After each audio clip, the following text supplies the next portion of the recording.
channel. If you're new, my name is Taylor and this is Benter's Bookshelf. Today we are doing the mid-year book freakout tag. I have read 35 books so far this year as of the end of June, and I had some surprises and I had some disappointments, and I can't wait to talk about everything with you, and let's get right into the questions. Okay, question number one is, what is the best book that you have read so far in 2022? For me, that would be the final installment of the Great Witches Baking Show series by Nancy Warren, and it is Whisk and Reward. The Great Witches Baking Show series is a cozy mystery series, and it follows Poppy on her journey to Broomwood Village, where she is a contestant on a baking competition show. She has a secret reason for coming to Broomwood other than the competition, and that is to find out information about her biological parents. Along the way, she makes friends with some of the villagers and discovers that she is actually a witch. The series follows along her journey as she finds out information about her biological family and learns to harness her magic. And of course, being a cozy mystery, there are some murders thrown in.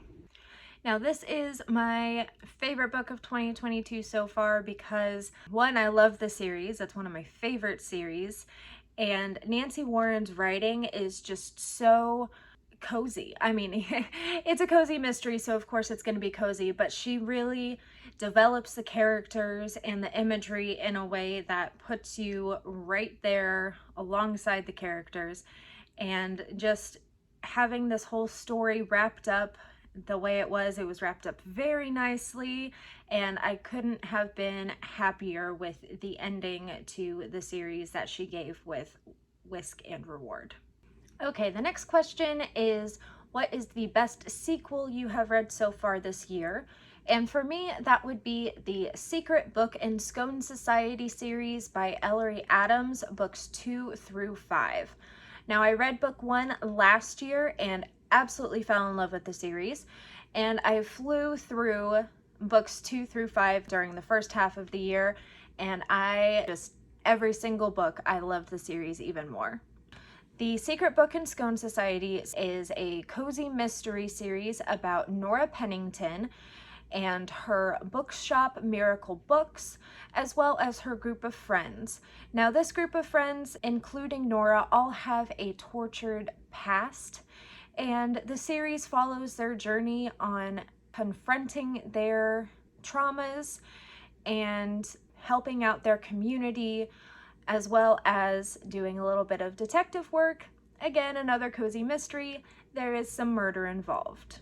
Now, I love Ellery Adams' writing style, and I really connect with Nora and her friend group, and just the whole idea of Miracle Books, the way she uses books and literature to help out people and to help her solve these mysteries in her town.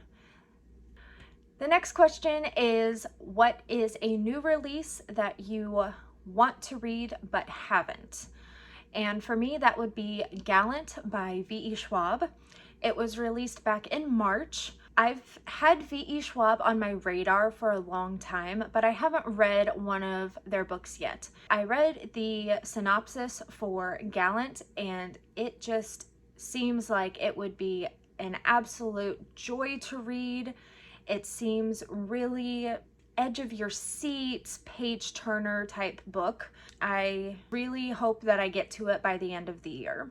Gallant follows Olivia Pryor, who has grown up in the Maryland's School for Girls, when one of the days she gets a mysterious letter inviting her to come home to Gallant, which is the name of her home. When she arrives at Gallant, when she arrives at the manor, no one is expecting her.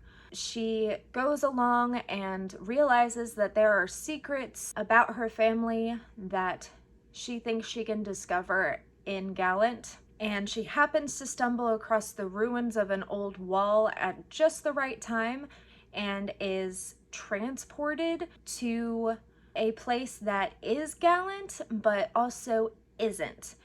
And she finds out what has been plaguing generations of her family and actually finds out some information that may tell her who her father really was. And she has to decide if she's going to be a member of the Pryor family and stand up to the master of the house, or if she's going to join him. So it sounds like a really thrilling and tense and exciting adventure, and I really hope I get to it by the end of the year. The next question is, what is your most anticipated release for the second half of 2022? For me, that would be Lavender House by Lev A.C. Rosen, and it releases in October. Now, I don't know a whole lot about Lavender House. Really, it popped up on a recommendation for me on Goodreads, and I took a look at the cover. It was this beautiful lavender cover, and it just looked very gothic inspired. So it is LGBTQ plus friendly, and it is set in 1952, and it has been described as Knives Out with a queer historical twist, and that just sounds awesome to me. Okay, the next question is, what was your biggest disappointment of 2022? And so far, I have 2 books that were the biggest disappointments for me. One is Skyward by Brandon Sanderson, which I read for a book club that I host with a group of my friends.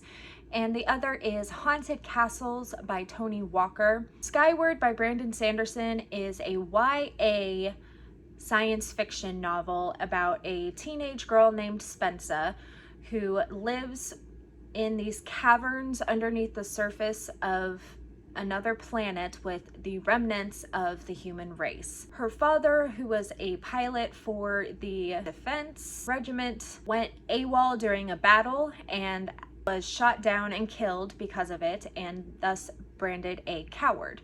And Spencer has to deal with living in the shadow and with the legacy of her father's cowardice. Now, she has longed to be a pilot her whole life, and she gets accepted into the pilot school. However, the head of defense does not want her to become a pilot because they are afraid that she will turn coward like her father did. She ends up exploring some of the caverns while frustrated and comes upon the wreckage of an old starship. And with this wreckage, she hopes to be able to finally realize her dream of becoming a pilot. And she thinks that the wrecked starship will be able to help her because it apparently has a soul. Now, the reason this book was a disappointment is because that premise sounded very interesting to me. And I usually love YA novels. I'm not huge into science fiction, but with YA, I felt like it should have been a little bit more amped up. It seemed very lacking to me. There also were many subplots that I thought could definitely have been taken out of the story, and it wouldn't have suffered at all. So for me, I only gave it 3 stars. I know Brandon Sanderson is a popular author among the booktube community, and this is the first novel of his that I have read, so I'm not going to knock him yet. I would like to read something else of his, so if any of you watching this have any recommendations for another Brandon Sanderson novel that I can read to get a better feel for his writing, then I would greatly appreciate that. Skyward, gave 3 stars, was pretty disappointed in how that turned out, just because I had higher hopes based on the premise of it that I read. With Haunted Castles by Tony Walker, it is an anthology. There are 4 short stories that are gothic in nature, and they are all about castles and gothic horror and fake wives and treacherous husbands. And I thought it was going to be really interesting and really spooky and just all around that classic gothic horror feel. And it really just fell flat for me. It didn't give me goosebumps. It didn't make the hair on the back of my neck stand up like a good gothic horror should. It really just, at the end of the day, was boring. Unfortunately, there really wasn't one of the 4 stories that stood out as being better or worse than the others. They were all just kind of blah. And yeah, I ended up giving it 3 stars because the writing style was good. It wasn't anything against the writing. It was just against the, I guess, overall feel that I got from the stories wasn't what I expected to get based on what I had heard and what I had read about the book prior to reading it.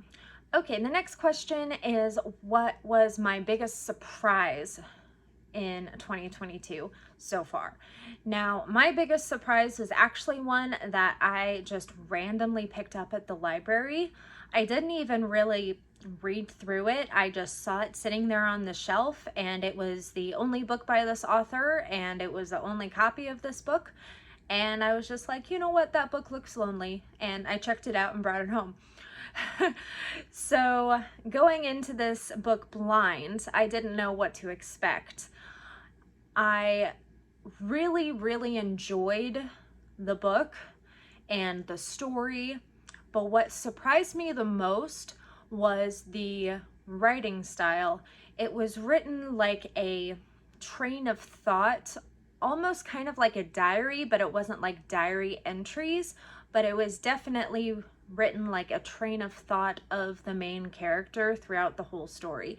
And I've never really read a book like that before, and I thought it was really cool. It's definitely a writing style that I hope to see more of in the future, because like I said, I thought it was really cool. The book is All the Truth That's in Me by Julie Berry. It is about a girl named Judith who lives in this town called Roswell Station, and she has recently returned from being held captive for 2 years. And unfortunately, during the time that she was being held captive, she was mutilated. So there are some trigger warnings in this book, kidnapping, mutilation, abuse, but she was mutilated. And when she returns, she is unable to speak and unable to tell anyone what happened to her. So no one understands what happened to her. No one understands why she can't speak. And because of that, she kind of takes on this like ghostly presence in her town. No one really pays attention to her. Her mom doesn't think very highly of her, wants to hide her away. And it's just really unfortunate. Well, Roswell Station is attacked, and Judith has to make a choice of whether to stay silent or to speak up to save her childhood friend Lucas and her brother, who are fighting in the battle against the attackers. Now, by speaking up, it seems that she needs to go back to her captor because he is the only one that can help. So it's a lot of emotional struggles, there's a lot of trauma involved. It's just a really deep story. It's one that gripped me from the first couple of pages, and I read the book in an afternoon. I think it took me a total of 3, maybe 3.5 hours to read the whole book. It was just absolutely wonderful, and I think I gave it 4.5 out of 5 stars. The next question is, who is your new favorite author? I have to say Garth Nix, who wrote The Left-Handed Booksellers of London, which I listened to the audiobook throughout about the end of April to the beginning of June. Now, this follows a girl who is on a journey to find her father, and she ends up becoming part of this extended family of magical fighting booksellers who police the mythical old world of England, which is trying to invade the modern world. It was very, very fast paced. I didn't feel like there were any dull moments. I didn't feel like I was lacking anything in the writing. It was just absolutely phenomenal. The characters were great. The imagery was wonderful. I could picture everything that was happening as I was listening to this book. And I cannot wait to read the rest of the series because I know it is book 1 of a series, and also to read other novels written by Garth Nix because, yeah, he is definitely a new favorite of mine. So the next question is, who is your newest fictional crush? With the books that I've read so far this year, I wouldn't really say that there is a fictional crush that I have developed on any of the characters. There are some intriguing male characters that caught my interest, but not necessarily in a crush way, more of like, I wonder where this is gonna go way. So as far as new fictional crush, don't really have one. The next question is, who is your newest favorite character? Now, of course, I could say Nora Pennington from the Secret Book and Scone Society series, because I gushed about that series already and that character already, but the one I want to focus on for this question is Squeaks. Now, Squeaks is a bat and a familiar in the Waverly Witches series. Now, the Waverly Witches series is a cozy mystery series that follows Evian and her family who run the Hotel Waverly in Kenya. Now, this hotel is not like any other hotel. It is exclusively for the most wanted criminals who are hiding out. And Evian finds out that she is a witch, and everything that her grandmother has told her about her past and her family has pretty much been a lie. And as she is navigating in her new witch powers, she finds a familiar, and it's this bat. And this bat seems crazy and it seems rabid, and he starts talking to her and he calls her Dollface.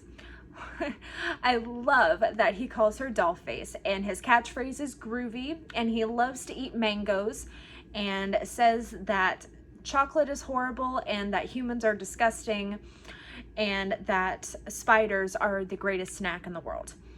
Now, Squeaks is just so funny and so witty, and just his reactions to things that happen in the books are just absolutely hilarious. He's definitely a great comic relief character in times in the book where it's very tense, and I just absolutely love Squeaks. He brings a smile to my face every time.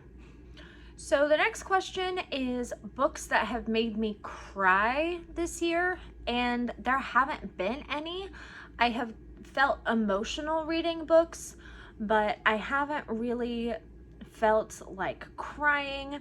Mainly I have felt like screaming or I felt like laughing, but there haven't been any truly like deeply emotional books that have made me tear up or want to cry. Next up is books that have made me happy so far this year, and I have a couple of them. So the first is Fortunately the Milk by Neil Gaiman. Love me some Neil Gaiman. So this is a short middle grade fiction, and it is about this dad who goes on an errand to get milk for his kids so they can have cereal for breakfast. Now, the dad is gone for a long, long, long time, And when he gets back, his kids are like, "What gives? Where were you?" And he comes up with this huge, elaborate story that involves dinosaurs flying hot air balloons and portals and things like that, and a volcano and a giant gem, all to explain to his kids why it took so long for him to get the milk. And it is just whimsical and witty and funny, and the illustrations are great. It's just a wonderful, quick read that made me incredibly happy. Next on the books that make me happy list are books 3 through 5 of the Haunted Library series by Alison Brooke.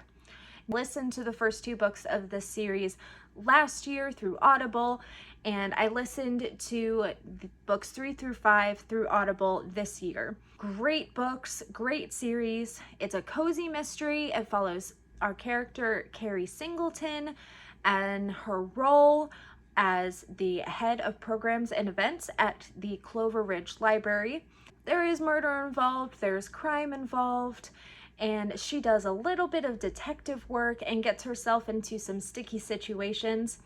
And it's just a really wonderful read to just get you in that cozy mood. I listened to it in the car in the pickup line when I was waiting to pick up my older daughter from school, and it really worked to pass the time and just keep me mentally engaged while I was doing something so mundane where people normally would check out. So I really, really enjoyed those books. They made me happy. I mean, cozy mysteries typically always make me happy because I love me some cozy mysteries.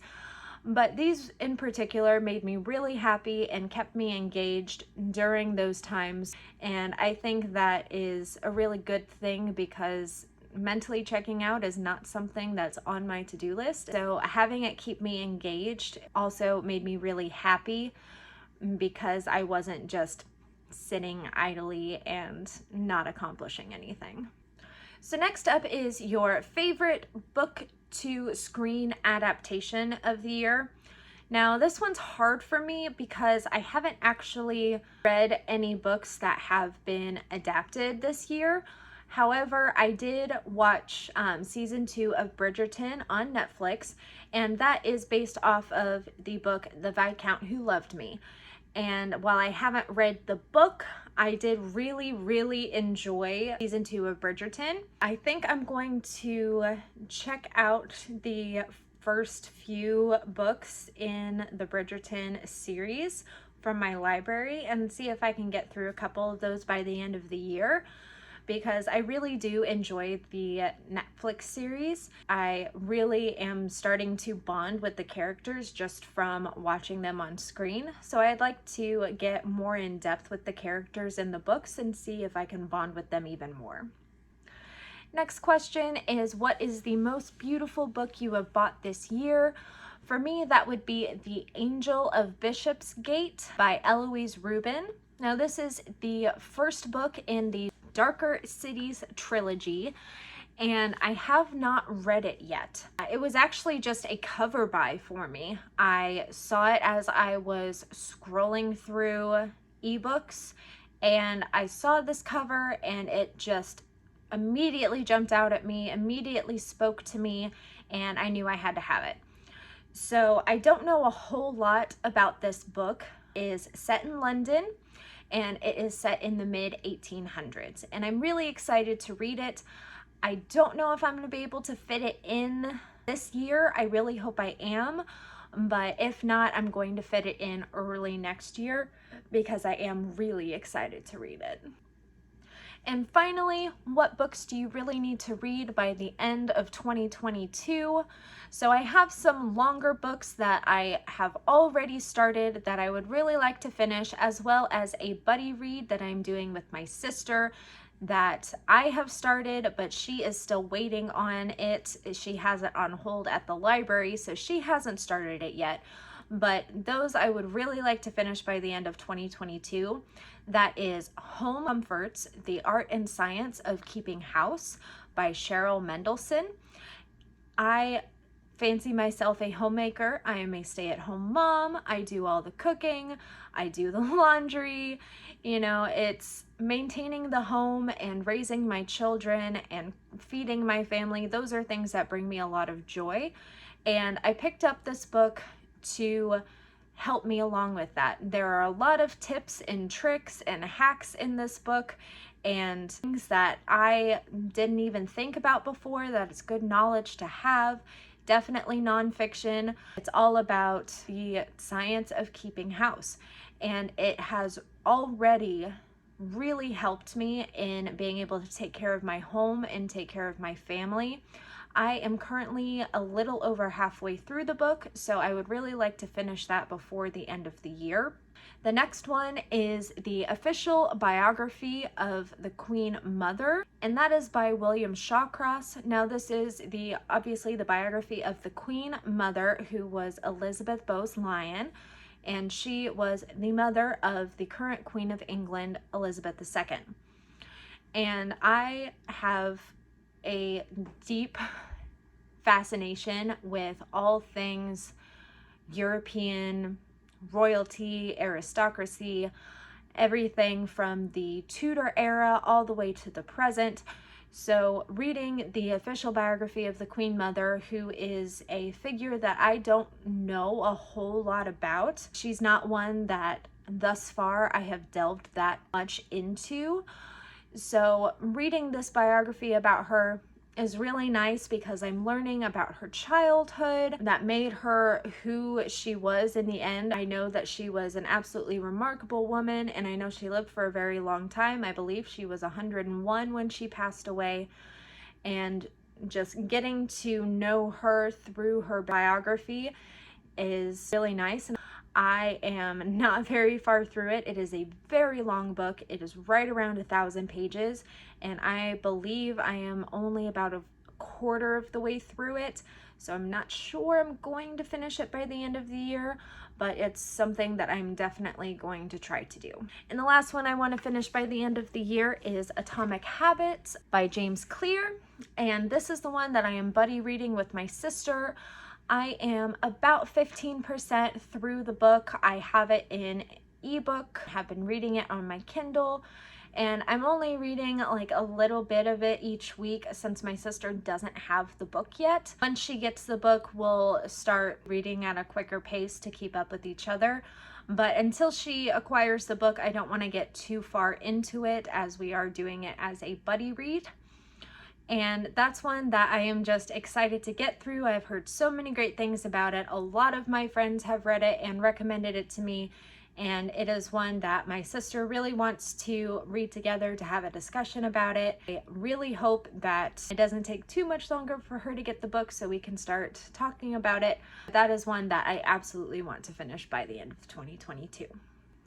Alright everyone, that is it for this video.